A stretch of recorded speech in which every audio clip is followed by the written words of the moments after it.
নমস্কার বন্ধুরা, সোমাস কিচেন ডায়েরিতে স্বাগত। আজকের রেসিপি হলো বেরেস্তা চিকেনের ঝোল।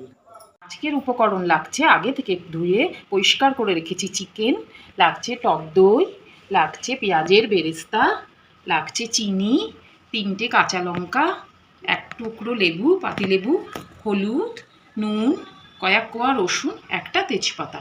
তার মধ্যে আমি প্রথমে ওই লেবুর রস দিয়ে দেবো। তারপরে আমি টক দইটা দিয়ে দেব। তারপরে এক এক করে বাকি মশলাটা দিয়ে দেব। হলুদ প্রথমেই, তারপরে নুনটাও দিয়ে দেব, তারপরে আমি চিনিটাও দিয়ে দেব, আর বাটা মশলাটাও আমি দিয়ে দেবো। এখানে বেরেস্তা, কাঁচা লঙ্কা, রসুন বাটা, আর এর মধ্যে আমি জিরে ধনে কিছু দিইনি। খুব সিম্পল একটা মশলা। এরপরে আমি ভালো করে এটা মাখিয়ে নেব। ইচ্ছা হলে অল্প কাশ্মীরি লঙ্কার গুঁড়ো দিতেও পারেন, নাও দিতে পারেন। আমি অল্প একটু কাশ্মীরি লঙ্কার গুঁড়ো দিচ্ছি, খুবই অল্প।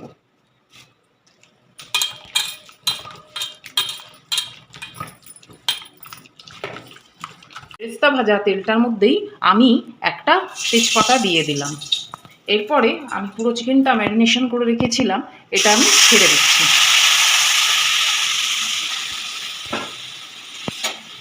একটু নাড়িয়েই আমি ঢাকা দিয়ে দেবো। এটা বেশি নাড়াচাড়া করতে হয় না, একদম সিম আছে 25 মিনিট হবে, তাহলেই কমপ্লিট হয়ে যাবে চিকেনটা।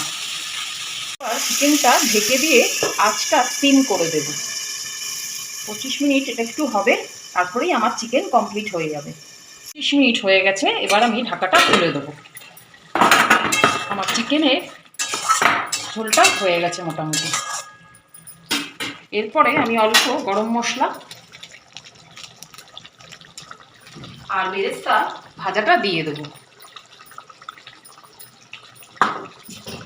এরপরে আমি মিশিয়ে নেবো এটা আঁচটা জোরে দিয়ে, গ্যাসটা নিভিয়ে দেবো। আর বেরেস্তা চিকেনের ঝোল রেডি। যদি এই রেসিপিটা ভালো লাগে তাহলে একটা লাইক, শেয়ার, সাবস্ক্রাইব করবেন, আর বেল আইকনটা প্রেস করতে ভুলবেন না।